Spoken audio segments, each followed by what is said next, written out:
Hey everybody, it's Angie and welcome to Hot and Flashy. In today's video, I've got my best of 2019 in anti-aging and skincare. So we're going to go over everything that I tried and that made it into my skincare routine this year that's new and different, and any procedures that I had done. I know you guys are always interested in the results from procedures, although I gotta say this year I didn't do that many. I know some people think that I'm constantly at the plastic surgeon's or the dermatologist's office getting things done, but the reality is that the main thing that I have done on a consistent basis is Botox, but I didn't have any new lasering, I didn't have any like alt therapy or Morpheus 8 or any filler. What I did do this year was I had 2 Fraxel dual treatments on my neck and chest. I think I got Botox 3 times over the course of the year. And that's it. And actually, the last time I got Botox was in September, but for some reason that batch just didn't take and it was completely worn off by like the end of October. And I've been meaning to get an appointment and go in and, you know, get my Botox redone, but I kind of waited just so I could film this video for you guys so that I could show you what my face looks like with no filler, no Botox, and no recent procedures. So the last time I got any filler was over 4.5, maybe closer to 5 years ago. And so those are completely gone because even the longest lasting filler only lasts for up to 2 years. So those are gone. I actually thought that I had my face lasered more recently, but it was actually back in 2016, in the winter of 2016, and we're coming up to the winter of 2020. So it's been 4 years since I had my face lasered. I know in this video of last year, I said I was thinking of getting lip filler. Well, I never went and got it. Like the whole year went by, and I guess my lips didn't bother me that much that I didn't go get it. So this year I kind of would like to get a little bit of lip filler. I am thinking of having a procedure called Morpheus 8 done. That's microneedling with radio frequency, and I've heard that that can really help with enlarged pores, which, as you know, oh my god, my pores, so hoping that that will take care of some of my enlarged pores, some of my skin texture, maybe help my neck and chest a little bit more. So anyway, yeah, there's always things that I want to have done, but I'm not in the dermatologist's office, I'm not in the plastic surgeon's office all the time getting things done. The only thing that I've done consistently over the years is Botox, and I gotta say that when the idea of Botox as preventative first came up, I kind of thought, that's kind of a line of malarkey, I don't really believe that, but I gotta say, now that I've been doing Botox for over 10 years now, I think it definitely is preventative because I see people who didn't do Botox and they definitely have those etched in lines on their forehead, and I don't have those, even though my forehead's normal way of being is to lift up all the time. And I'm sure that if I didn't get that Botox for the next 2 years that I would have etched in lines, but by having Botox in there, I'm preventing those etched in lines from appearing and being there all the time. The original reason that I started getting Botox was for the 11s, and I definitely had like an etched in one up there. I didn't have both. But since I've been getting Botox for so long, it definitely has corrected that one. And I think that using the skincare I do has also helped to increase the collagen level in my skin so that when my Botox wears off, my skin looks younger than it did, I'm going to say 7 years ago when I started my YouTube channel. But don't think that I'm like going Botox free completely, because I'm not. I do have an appointment later this week to get some Botox done again. So probably the next video you see after this one, I'll have some nice fresh Botox. But anyway, so let's talk about what I actually did have done this year. So the only procedure I had done was the lasering on the neck and the chest. I actually had it done twice because the first time I went in, I didn't really see enough of a difference. You know, it cost $2,000 and I did pay for that. I wasn't really happy with the results. It didn't seem like $2,000 worth of lasering to me.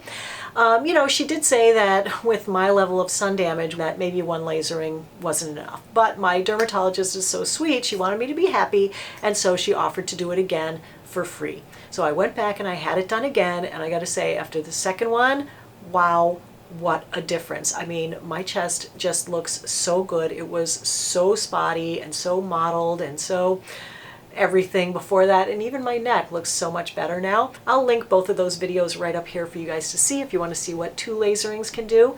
So it gets me to thinking, because on my face, you know, I only had the 1 lasering, and that was 4 years ago now. And you know, usually when you have like a Fraxel dual lasering done, you're supposed to have it done like 3 or 4 times to get the full result. I only had 1, and I was pretty happy with 1, but it always makes me wonder, like, what would like 3 do? But they're $2,000 a piece, so that's 6 grand. So I've never been willing to like plunk down that kind of money, because I kind of feel like facelift is going to be the way to go. But I don't know. I'm kind of interested to see if you get your face lasered every year, or if you do Morpheus 8 every year, if you could keep enough collagen in your skin that you wouldn't ever need a facelift. So I'm kind of torn, because I see, you know, I watched Botched. Do you guys watch Botched? I love this show. I mean, they basically take people who've had bad plastic surgery and they help them to look better. And when they're doing the revision, like neck surgeries or the revision facelift, those doctors are so talented. The facelifts that they do, they're so subtle and they're so beautiful, and it's like, oh my God, you know, why spend all this time doing this other stuff? Just wait 10 years and get a facelift. You know, no matter what you do with anti-aging, it's going to cost money. All right, so that's it for procedures. I didn't try any new gadgets either. I don't know, I think trying that Tria laser last year was such a pain, and there was nothing really new that I wanted to try, so I didn't really try any new gadgets. So I am thinking that the skincare at this juncture is really starting to kick in now, because I feel better about my skin than I did 7 years ago or 4 years ago, when I was really wanting to get like everything done. Like when I started my YouTube channel, I was sure that I was going to go in for an eyelid lift when I turned 50. And now I don't even want an eyelid lift anymore. That is how big of a difference, you know, everything that I'm doing makes, whether it's sleeping on my back, which is free, or using the new face, which is like a couple $100 investment, but a big investment in time, or if it's, you know, using prescription retinoids, which are very, very important, or is it sunscreen? So let's talk about the skincare.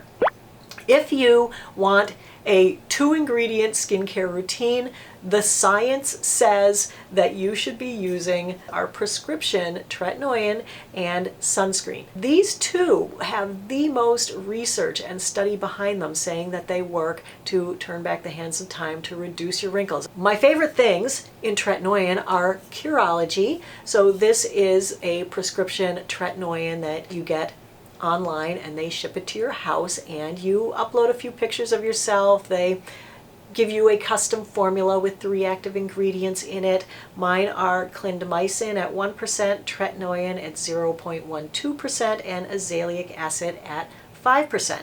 I actually did make a change in this year. I used to be at the 0.09%, and I bumped up to 0.12. So this is a bit stronger than the tretinoin I was using before, and I gotta say, the results have bumped up along with it. I did have a little bit of peeling as my skin got acclimated to it, but my skin was acclimated to a pretty high dosage anyway, so it wasn't that bad. Like, my skin just acts younger. Like, I smile and I get those big wrinkles, but then I unsmile and they're not etched in there. Like, I think that's the difference that skincare makes.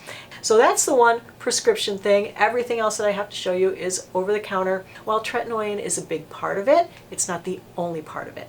You know, like I always say, I do think it takes a village. I do think it takes a lot of products, because your skin needs so many different kinds of nutrition. Like, you have to think of how you feed your body, how you can't just eat chicken and be fine eating chicken every meal, because you wouldn't be getting all the other nutrients that you need. Your skin is the same. It needs so many different nutrients in order to look healthy and look younger and act younger. So if you want to see my entire skincare routine, I just did an updated skincare routine video in October, so I can link those here. There's a morning and an evening. You can see all the products that I'm currently using. Now I'm just going to run down a few products that were new this year that I use and love. So the sunscreen combo chemical that I used mostly this year was the Elta MD UV Elements SPF 44 along with Paula's Choice Super Light SPF 30. I mixed those together because this one's a little bit too dark of a tint for me. This one's a little bit too light and grayish, so mixing them together makes the perfect tint. These are all mineral sunscreens, so I can use them up under my eyes, on my eyelids, and they don't burn or irritate my skin, which a lot of the chemical sunscreens do. But I did find a chemical sunscreen that I can use, maybe like once a week, twice a week without having irritation, and that is the La Roche Posay Anthelios AOX Daily Antioxidant Serum with Sunscreen. This is an SPF 50. This is a chemical sunscreen, but I love it. It's like a lightweight fluid serum. It's hydrating, and it gives me nice protection. It does leave the tiniest bit of a white cast and a little bit of like a luminous glow, but I really love that one. Got some news from Timeless. They have repackaged all their serums. So this is the vitamin C serum that I use. There are only a handful of vitamin C serums that are formulated correctly with the right kind of vitamin C at the right pH to get into your skin with the right helper ingredients to stabilize it. Now they've taken it one step further and put it in an airless pump dispenser. Hopefully that will help the vitamin C in here to last longer because vitamin C does oxidize over time. It starts to turn yellow and then brown. When it's brown, you should probably stop using it. When it's yellow, it's still like 50 to 80% effective, so you can still use it, but it is time to start at least ordering a new one. But then for the rest of their products, they have changed them into color-coded packaging. On a lot of these things, the type's a little small. My eyesight isn't that great, especially if it's before I have my contacts on in the morning. And I can't see, so this way I just grab the right color. So this one is in my night routine. This is their Matrixyl Synth 6 serum. I also use their coenzyme Q10 serum, and those are great products. Then another company that I love is Maylove. One of the things that I'm really loving of theirs this year is the Hydrator.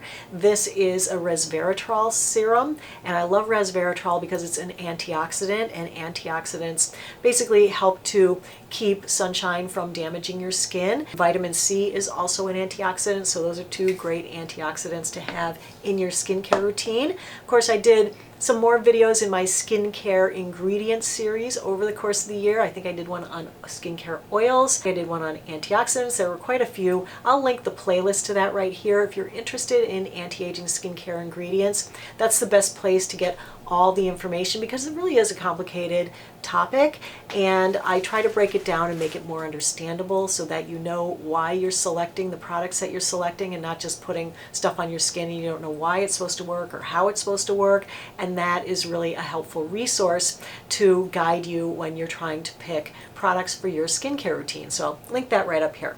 Then The Ordinary is another brand that has a ton of great products. The one that I have in my skincare routine is their lactic acid serum. I used to use the 5%. This year I did bump up to the 10%.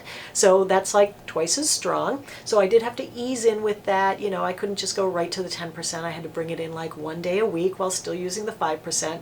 But that is a really good one. There are a lot of new companies that came out with lactic acid serums this year. One of them that I tried was from the Inky List, and this is a 5% lactic acid serum.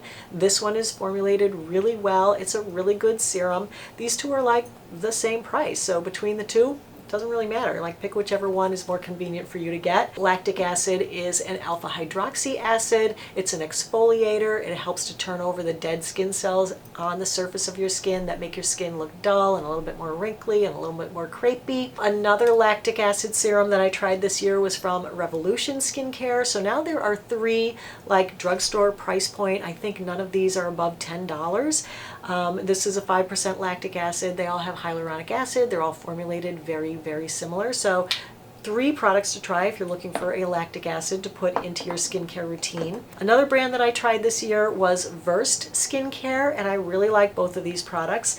This one is On the Rise Firming Serum. This one has resveratrol and is very similar in formulation to the Maylove the Hydrator at a fraction of the cost. I mean, Maylove is not that expensive. It's like a $28 price point, but I think this is under 20, I want to say $19.99, and you can get it at Target. So anyway, two really good places to get your resveratrol. Then another product from Versed that I really like is their Dew Point Moisturizing Gel Cream. This has green tea in it, which is another antioxidant. See, like one antioxidant I don't feel like is going to do it. You need lots of antioxidants to help in your skin. So I like to get a lot of them going on in there. And this is a really great one. It dries like not as shiny as my favorite moisturizer for the morning, which is the CeraVe PM lotion. I've loved that and used that for a number of years, so that's a great one. But this one just gives me a slightly more matte finish, and it feels like a little bit more grippy, like it's gonna grip my makeup a little better, or whatever goes on, my sunscreen, whatever goes on top of it. So that's a really good one that I've really enjoyed this year. A couple of other new skincare products that I tried this year and that have worked their way into my skincare routine that I really like are the It Cosmetics Confidence in a Gel Lotion. This one has niacinamide. It also has ceramide. So this is kind of a more expensive dupe for the CeraVe PM lotion that I just mentioned, but this is in a much lighter vehicle. It's a gel and it's clear. Someone actually just contacted me, DM'd me on Instagram and said, you know, that they have oily skin and they need something that's more lightweight, but they wanted ceramide. So I recommended this lotion. This is a really nice lotion. I've been using this at night to get the ceramides into my night routine as well. Then another product that I found this year and really love is the Paula's Choice Omega Plus Complex Moisturizer with chia and flax seeds.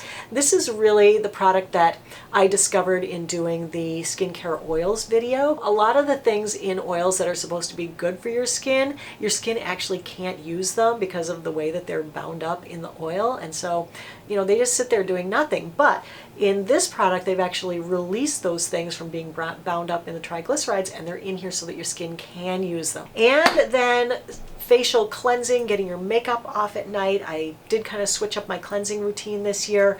I am doing a double cleanse now, and so I'm using the Clinique Take the Day Off Cleanser along with the Neutrogena Hydro Boost Sensitive Skin Gentle Cleansing Lotion, and these two are a great combination for breaking up makeup, especially this. This quickly removes all your waterproof eyeliner, waterproof mascara, all your other makeup, whisks it away. But a drugstore dupe for that is the Pond's Cleansing Balm. This is like $29 for this. This is much, much less expensive for about the same amount, but I don't use this one, but you can if you're looking for a less expensive dupe, because this is so highly fragranced, and I hate the smell of it. Sorry, but I just do. I can't, you know, I'm very sensitive to fragrance and I hate the smell of this. But if you don't mind it, this is a really good dupe for this that I discovered this year. And then the last thing that I wanted to talk about, of course, is my new face. I am still doing the new face, and I've actually ramped it up this year. Last year, I got so just tired and pressed for time at the end of the year, especially around the holidays. You know, everyone's pressed for time around the holidays. But I had made the decision to go on a vacation like 3 days after Christmas and be away for New Year's. And man, does that stress you out. Trying to get everything done for Christmas and then clean that all up, get everything organized, and then pack and go on vacation while trying to make, you know, YouTube videos for while I was away. Anyway, I didn't have time to use my new face for like a month. So when I got back, I was like, oh my God, what is wrong with my face? I couldn't figure it out for like the first week. It just didn't have the like plumpness and the lift and the spring back in the skin that it like normally does. And I was like, oh, I haven't used my new face in a while. So I really went back into the new face hard this year, and I started like ramping up every single day. You know, now I'm back to the like every other day schedule, but you know, it isn't something that's going to make any kind of a, you know, permanent change in your skin. But then again, none of this is. Even surgery or Botox, it's not permanent. Everything wears off. I love what it does for my skin, and I think that that's also the reason that when my Botox wears off, I don't mind it. I think this also helps my skin to act younger and spring back better and not have those deep creases in it. So highly recommend the new face. So that is everything that happened in anti-aging and skincare this year, at least on my face. So let me know what procedures or what at-home gadgets or devices you might be interested in having me test for you this year, and I will get on it. So I hope you found the video helpful and informative. If you did, go ahead and give it a like. Don't forget to subscribe to my channel and hit the notification bell. As always, I thank you so much for your time. I really appreciate your watching. So I hope you have a great day. Take care, everybody, and I'll see you in the next video. Bye-bye.